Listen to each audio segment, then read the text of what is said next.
O secretário de Vigilância em Saúde garantiu na Comissão Externa de Enfrentamento da Covid que o Ministério da Saúde tem ampliado a aplicação de testes de diagnóstico da doença.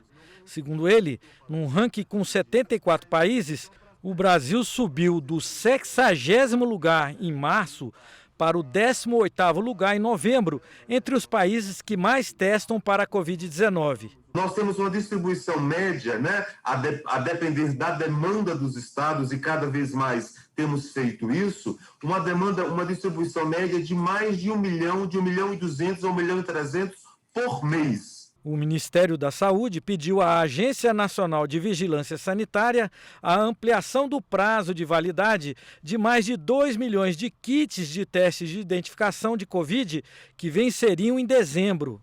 Na audiência, a representante da Anvisa antecipou a decisão favorável do órgão sanitário, mas impôs condições. E desde já antecipar a conclusão da nossa decisão no sentido de conceder de forma excepcional e não de forma ordinária, como lido anteriormente pela resolução específica 5.024, a extensão do prazo de validade requerida. Adotou medidas de monitoramento para minimizar tais riscos e garantir a eficácia e segurança dos testes, com a necessidade de validação dos lotes pelo INCQS e a elaboração de um plano de gerenciamento de risco por parte do Ministério da Saúde. A comissão externa fez apelo para que o Ministério da Saúde firmasse parcerias com a rede privada para ampliar a cobertura de testagem. Liberação para a rede privada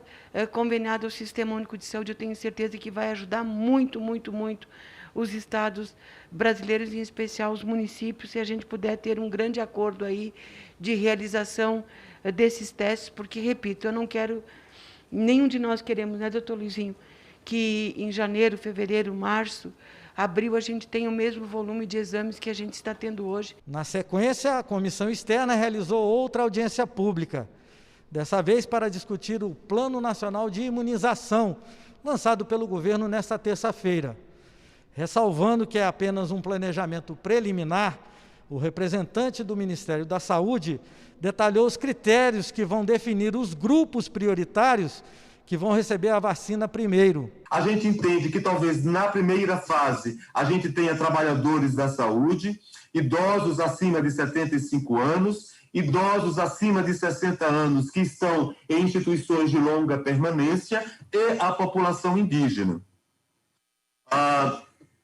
Na segunda fase, a gente teria, portanto, as pessoas com mais idade, de 60, dividido, né, de 60 até 74 anos, nesses intervalos etários. Depois, as pessoas com comorbidade e depois os profissionais, os trabalhadores da Força de Segurança, os funcionários do sistema prisional, né, e a depender de quantitativo de doses que nós tenhamos, de outros grupos que sejam essenciais para o retorno da economia. O representante dos secretários estaduais de saúde sugeriu união entre todos os atores da saúde pública do país para esclarecer a população. Não dá para o Brasil, nesse momento, ficar olhando os outros países serem imunizados e a gente ficar sem uma resposta concreta. Então, acho que o primeiro ponto que a gente precisa melhorar, de fato, é nossa comunicação com a sociedade brasileira. A gente precisa saber comunicar melhor com a sociedade brasileira,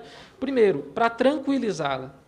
Eu acho que a sociedade quer, e é fundamental, é que tenhamos, no horizonte de 2021, a imunização de todo o país. Ou, se não de todo o país, da maior parcela possível do país. Alguns deputados questionaram pontos do plano apresentado pelo governo. Olhando o planejamento, vi que a adesão do governo brasileiro não considera naquele plano geral a vacina Coronavac. Naquela lâmina que fala do COVAX Facility, ela não está ali, e depois considera as vacinas que estão em teste no Brasil.